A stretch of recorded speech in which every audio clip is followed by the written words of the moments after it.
Allez, go! RS69RC, je vous souhaite la bienvenue dans ce nouvel épisode consacré à l'unboxing du Twin Timber 1,60 m d'envergure. Messieurs, dames, bienvenue sur ma chaîne YouTube et un grand merci d'être là avec moi une fois de plus. C'est un modèle tant attendu, déjà de par le délai, notamment pour nous les Suisses, les oubliés du monde. Cela fait bientôt un mois qu'il a été annoncé et moi je le reçois aujourd'hui. Livraison effectuée ce jour et je l'ai emmené à la maison directement. Donc c'est un modèle tant attendu, non seulement de par le délai qu'on a dû subir, mais c'est vraiment quelque chose de spécial. On croyait qu'on avait fait le tour de tous les Timbers, entre les différents UMX, le Turbo Timber, le Timber Evolution, le Timber X, ou encore le Timber X Night. On aura vraiment fait le tour de tout ce qui est possible de faire en termes de Timber. Eh bien non, il fallait qu'il nous sorte cette petite fantaisie. Et je suis vraiment très ravi de cette petite création. Je pense qu'au-delà de ça, il n'y aura rien d'autre en termes de Timber, à moins qu'ils nous sortent un truc de 2 mètres d'envergure ou à nouveau une version hangar neuf. Mais là, on a vraiment quelque chose de spécial, de très sportif. On va vraiment s'amuser. C'est parti, RS69RC. Restez bien accrochés. Go!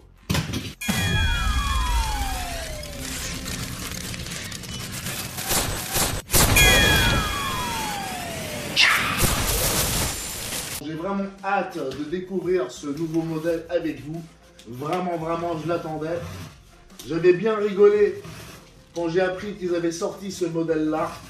Je me suis dit, comme je viens de vous dire d'ailleurs, fallait qu'ils nous fassent un truc comme ça. Et comme je vous disais aussi, je suis très ravi. En plus, ils ont choisi le bleu au lieu du rouge pour une fois. Donc nickel. En option, nous avons les flotteurs de la référence EFL 5261. Ce sont probablement les mêmes depuis le début de l'histoire du Timber chez E-Flite. Les voici en option. Et l'avion lui-même, magnifique bleu et blanc. Toujours le même train d'atterrissage. Fragile comme on le connaît. Mais bon, à force d'avoir amassé des épaves, eh bien je pense que j'en ai quelques-uns en rab. Bon allez, on ouvre ça. Je sais déjà qu'il y a des moteurs de 750 kV. Ce sont des 35-52 au niveau dimension. Et d'ailleurs ça me fait penser à une chose en ce qui concerne... Putain, ça commence bien. Toujours pareil chez E-Flite, il n'y a pas 1 mm de marge au niveau de la taille de l'emballage. C'est vraiment serré. Bien. Et j'étais en train de dire qu'on n'avait pas eu le temps de vraiment en parler après le vol du Habu SS triple turbine. Si vous ne l'avez pas vu, n'hésitez pas à aller voir cette vidéo.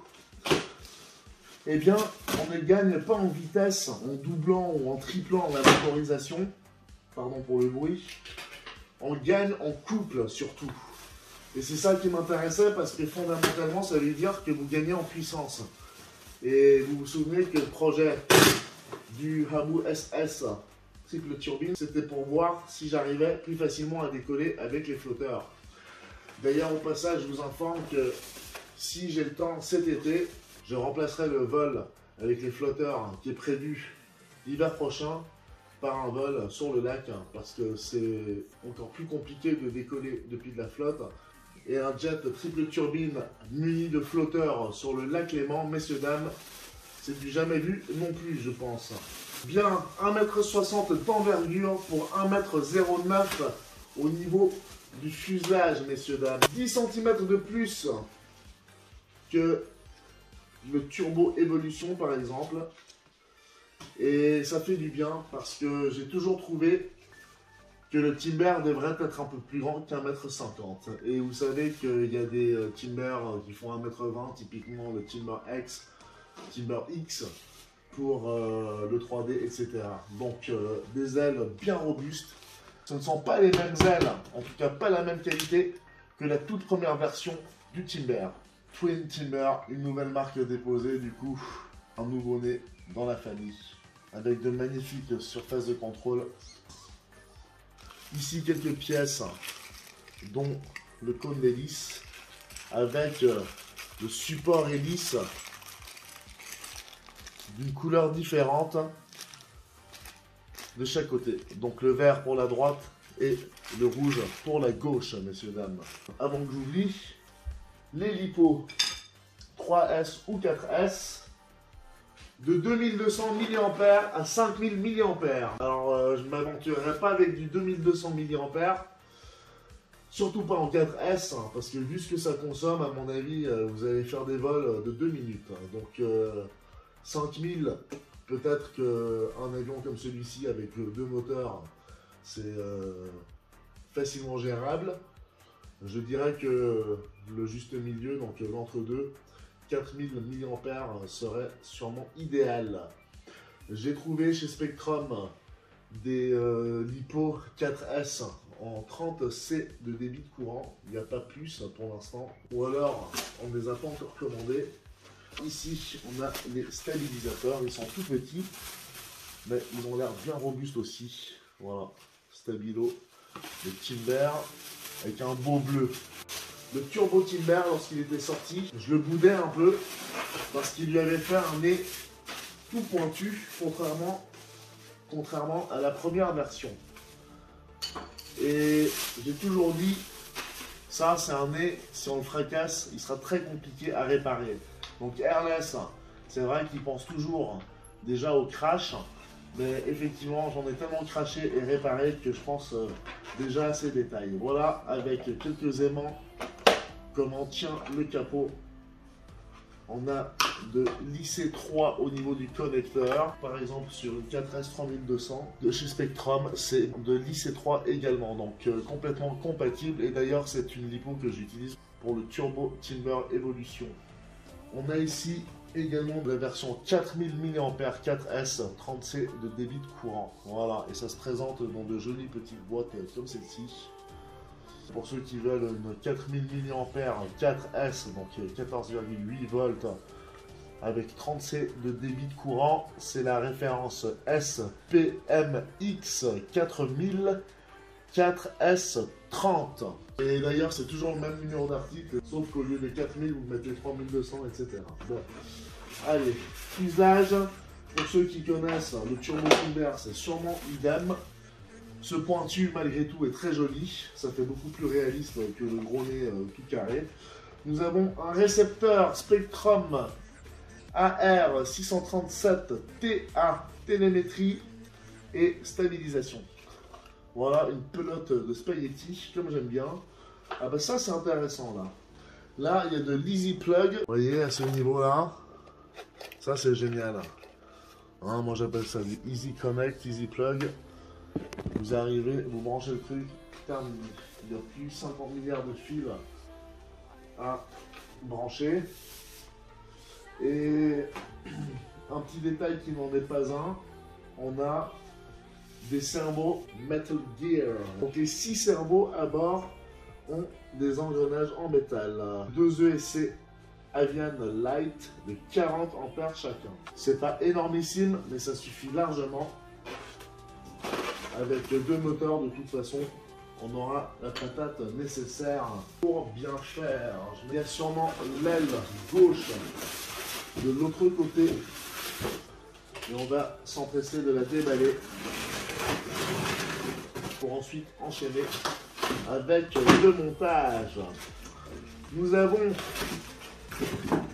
des hélices 3 pales de 7 par 10 par 3, sauf erreur. Je ne comprends rien à ce langage, mais voilà à quoi ça ressemble. Étoile Ninja. Je dois vous dire que j'ai anticipé le coup, j'en ai déjà acheté une paire de réserve au cas où. Et ce fameux train d'atterrissage sur lequel ils n'ont pas travaillé davantage, visiblement, puisqu'il a toujours la même gueule et il sera toujours aussi peu solide. Donc ce sont des pièces de rechange, évidemment, qui se vendent bien. Il faut bien vendre quelque chose une fois qu'on a vendu l'avion, n'est-ce pas? Ok, Horizon Hobby. Ici, on a les petites entailles pour bien poser le stabilisateur. Ça, c'est pas recommandé si vous voulez faire du 3D. Donc, mettez peut-être les petits scotch. Je suis très content qu'ils aient mis une charnière ici au bout, car là, le pli est déjà déchiré, je vois. Donc on a une charnière à chaque extrémité du flap. Voilà. Et ici, les stabilisateurs. Je peux les déballer pour vous montrer à quoi ça ressemble. Donc voilà ce qui vient se planter dans les entailles que je vous ai montré sur le bord d'attaque de l'aile. Je garde de côté. Et bien sûr, sans oublier le manuel important. Bon, je ne vais pas vous filmer tout l'assemblage, mais une petite nouveauté pour moi. Cette rondelle sur mesure pour venir fixer l'attache du ressort du train d'atterrissage. Donc on la place comme ceci, ça rentre pile poil et c'est une vis comme celle-ci qui est fournie avec. Voilà. Le système est beaucoup plus facile qu'à l'époque, car au milieu de la croix là, il y avait une espèce de petite attache à la One Again avec de microscopiques vis pour faire le joint et s'assurer que la croix reste maintenue. Donc une espèce de bricolage exactement comme je viens de le décrire, à ne rien y comprendre. Bien, le train d'atterrissage est monté, ça va nous faciliter l'assemblage du reste. On va maintenant installer le stabilisateur. Je m'arrête 2 secondes pour vous dire de ne pas oublier la petite clé. On aurait tendance à la laisser de côté et à la zapper.